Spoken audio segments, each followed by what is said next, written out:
Hardeep Singh Nijjar was gunned down in the parking lot of Guru Nanak Gurdwara on June 18th. Potential link between agents of the government of India. Pakistan! Zindabad! Pakistan! Zindabad! Treated as enslaved and they're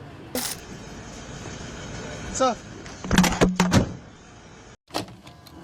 Canada एक वो western country जिसकी presence internationally आपको almost हर grouping में या forum में मिलेगी, चाहे वो डेवलप्ड कंट्री का G7 हो, G20 हो या इंटेलिजेंस कोऑपरेशन एंड शेयरिंग के लिए 5 आइज ग्रुपिंग हो। ऑलमोस्ट हर इंपॉर्टेंट जगह में आपको Canada as a part of western bloc मिलेगा ही मिलेगा। इनफैक्ट बहुत सारे इंटरनेशनल इश्यूज पर उसका स्टांस भी अपने अलाइज की तरह ही होता है, चाहे वो रशिया यूक्रेन वॉर हो, चाहे वो इजराइल पैलेस्टीन कॉन्फ्लिक्ट हो। अब थोड़ा कंट्री के बारे में भी जान लेते हैं। कनाडा एक डेवलप्ड कंट्री है जहाँ पे लोगों का पर कैपिटा इनकम अगर IMF के डेटा के अकॉर्डिंग देखें तो ऑलमोस्ट $60,000 के अराउंड होता है, which is on a higher side. US के साथ बॉर्डर तो शेयर करता ही है, लेकिन बहुत सारा कल्चर भी यूएस से बहुत सिमिलर है। ये सारी चीज़ें इसको एक ड्रीम डेस्टिनेशन बनाती हैं बहुत सारे लोगों के लिए to work and settle, especially Asian and African countries से। तो लोग जाते हैं यहाँ पर, बहुत सारे लोग लीगली और बहुत सारे लोग डंकी मारकर। जनरली कनाडा अपने गुड इंटरनेशनल रिलेशंस के लिए फेमस है। बहुत सारे पुराने डिस्प्यूट्स में कनाडा ने एक मीडिएटर का रोल भी निभाया है। उसका सबसे बड़ा एग्जांपल है सुएज क्राइसिस। इंडिया से भी जनरली इसके बहुत अच्छे रिलेशनशिप रहे हैं, बहुत सारे लेवल्स पे कोऑपरेशन भी रहा है दोनों कंट्रीज के बीच में। लेकिन पिछले कुछ टाइम से दोनों कंट्रीज में गर्मा गर्मी बढ़ी है, पर्टिकुलरली डिप्लोमेटिक लेवल्स पर। और अभी पिछले रिसेंट टाइम्स में तो मामला इतना गड़बड़ा गया है कि दोनों कंट्रीज के बीच में एक डिप्लोमेटिक क्राइसिस जैसी सिचुएशन आ चुकी है। तो ये कहानी कॉर्डियल रिलेशन से डिप्लोमेटिक क्राइसिस तक पहुंची कैसे दोनों कंट्रीज के बीच में। तो ट्रेस बैक करने की कोशिश करते हैं उस डेट को जहां से ये क्राइसिस कहीं ना कहीं स्टार्ट हुआ। 18 जून 2023 को कनाडा में एक सिख टेंपल के बाहर एक पर्सन जिसका नाम हरदीप सिंह निज्जर है, उसको गोलियों से उड़ा दिया जाता है। अब हरदीप सिंह निज्जर एक वो कैंपेनर है जो कि कनाडा में उन मूवमेंट्स के साथ जुड़ा है जो कि एक सिख होमलैंड कार्व आउट करना चाहते हैं इंडिया से। अब ये कुछ सुना सुना सा लगता है, जी हाँ, ये वही खालिस्तान मूवमेंट है जिसको लेकर देश ने एक बहुत ही डेंजरस पीरियड देखा है। वो इंसर्जेंसी का period prime minister Indira Gandhi ji के अंडर ऑपरेशन ब्लू स्टार तक करना पड़ा,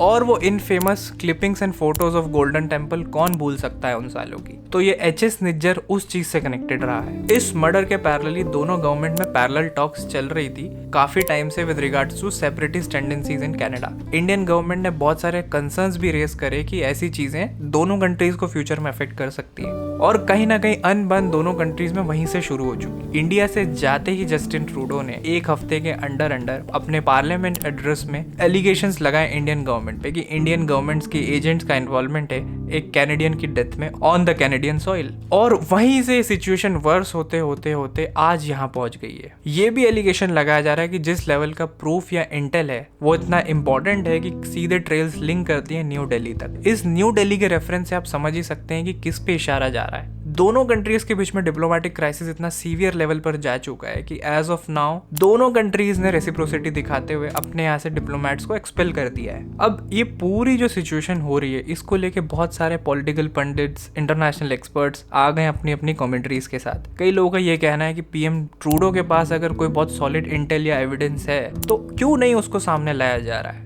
क्यों उसको छुपाया जा रहा है पब्लिक से। इतने बड़े डिप्लोमेटिक फॉल आउट होने के बाद भी, और इतनी बड़ी कंट्री से जिसकी जियो पॉलिटिकल सिग्निफिकेंस बहुत ज्यादा है, और जहां तक कि सेपरेटिस्ट टेंडेंसीज की बात है कनाडा में, ये कोई न्यू चैप्टर नहीं है। एक टाइम पे तो ये मूवमेंट बहुत ज्यादा पीक पे था आपने जब 80s और 90s की बात आती है। फॉर इंस्टेंस एक एयर इंडिया का प्लेन जो कनाडा से इंडिया आ रहा था उसका बॉम्ब ब्लास्ट होता है, जिसको लेकर आज तक कैनेडियन एजेंसीज सॉल्व नहीं कर पाएंगी उसके पीछे कौन इन्वॉल्व था। तो ये जो पूरी सेपरेटिस्ट मूवमेंट की हिस्ट्री कनाडा से जुड़ी रही है ये बहुत पुरानी है और इसमें बहुत ज्यादा ब्लड शेड हुआ है। बहुत सारे एक्सपर्ट्स इस सिचुएशन को एक पॉलिटिकल एंगल से भी ऑब्जर्व कर रहे हैं। PM जस्टिन ट्रूडो की जो पार्टी है लिबरल पार्टी, वो आज की डेट में एक बहुत ही इनफेमस और less popular party as compared to conservatives. Canada में जो अभी सिचुएशन प्रिवेल हो रही है, severe levels of unemployment, refugee crisis at peak, और सबसे सीवियर जो हाउसिंग क्राइसिस है, इन सारी प्रॉब्लम्स के चलते हुए वहाँ की पब्लिक जो है वो इस गवर्नमेंट से बहुत ज्यादा रिसेंटमेंट रखती है, और इसी वजह से इस पार्टी की पॉपुलैरिटी और ट्रूडो की पॉपुलैरिटी एज ए PM नीचे जाती है। इनफैक्ट जस्टिन ट्रूडो की पॉपुलैरिटी विद इन इस पार्टी ही बहुत नीचे है। बहुत सारे leaders with in the liberal party he agree नहीं करते कि जस्टिन ट्रूडो को PM फेस होना भी चाहिए या नहीं। अब इसी अनपॉपुलैरिटी को फेस फेस करते हुए जस्टिन ट्रूडो जो है उसको बहुत सारी स्मॉल पार्टीज का सपोर्ट चाहिए, और उसी में से एक स्मॉल पार्टी है जगमीत सिंह की, जिसका नाम है एनडीपी। अब ये जगमीत सिंह, बहुत सारे लोग एलिज करते हैं कि इनके जो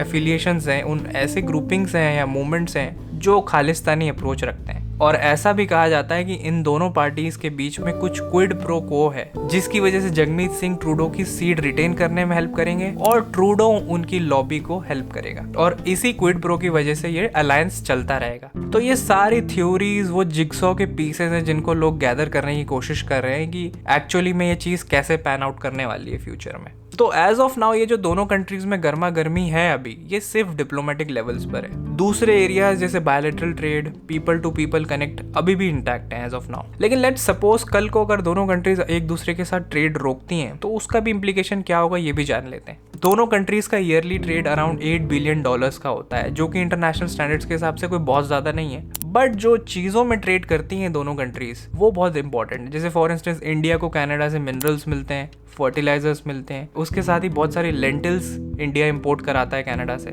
साथ ही कनाडा को भी बहुत सारी चीजें ऐसे मिलती हैं, फॉर इंस्टेंस फार्मेसी, स्मार्टफोन्स। दोनों कंट्रीज के बीच में वैल्यू के टर्म्स में तो बहुत ज्यादा ट्रेड नहीं है, बट चीजों की रेलेवेंस बहुत इंपॉर्टेंट है। तो अगर ट्रेड कल को रुकता है दोनों कंट्रीज के बीच में तो दोनों कंट्रीज ही अफेक्ट होंगी। अगला जो सबसे इंपॉर्टेंट क्वेश्चन आता है वो ये है कि क्या कनाडा अपने जो अलाइज हैं यूएस, यूके, उनको परसू कर सकता है इंडिया के अगेंस्ट एक स्टांस लेने में। क्वेश्चन का आंसर उस चीज पे डिपेंड करेगा कि कनाडा के पास जो भी स्ट्रॉन्ग इंटेल या एविडेंस है वो अपने अलाइज के साथ उस चीज को शेयर करने के लिए रेडी है, और वो उस एविडेंस और इंटेल के बेसिस पे अपने अलाइज को अगर इस बात में कन्विंस कर सकता है कि वो एविडेंस क्लियर पॉइंट आउट करता है India's involvement in the murder of a Canadian citizen, तो मे बी वो कन्विंस हो जाए। लेकिन इसका दूसरा पहलू ये भी बनता है कि इंडिया की जो जियोपॉलिटिकल पोजीशन है, जो उसकी सिग्निफिकेंस है इंडो पैसिफिक में, कोई भी western super power particularly US जो कि इंडिया का स्ट्रेटेजिक पार्टनर बनता जा रहा है, उसके लिए बहुत मुश्किल है एज ऑफ नाउ इंडिया के अगेंस्ट कोई भी एक स्टांस लेना। जब से इंडो पैसिफिक पार्टनरशिप दोनों कंट्रीज में स्ट्रांग हुई अगेंस्ट चाइना, क्वाड जैसी ग्रुपिंग्स बनती जा रही है। At the same time vis-a-vis Canada की जो बार्गेनिंग पोजीशन है वो स्टैंड्स नोवेयर इन दिस। तो ये बहुत ही अभी एक डेवलपिंग स्टोरी है जिसके डिफरेंट पीसेस इधर उधर रखे हैं। विद टाइम इस पे बहुत ज़्यादा और क्लैरिटी भी आएगी, और जानने में बड़ा इंटरेस्टिंग ये होगा कि वो जो इंटेल और एविडेंस है जिसके बारे में जस्टिन ट्रूडो ने अपनी हर प्रेस कॉन्फ्रेंस में बोला है वो कब सामने आता है और क्या रेलेवेंस है उसकी इस इंडियन इन्वॉल्वमेंट से, ये तो टाइम ही बताएगा। लेकिन एक जनरल ऑब्जर्वेशन ये है कि apart from this diplomatic crisis, सारी चीजें दोनों कंट्रीज के बीच में including business, trade, people to people connect will stay intact. तो अगर आपको वीडियो पसंद आई हो तो वीडियो को लाइक करें, चैनल को सब्सक्राइब करें और बने रहिए हमारे साथ। तब तक के लिए गुड बाय।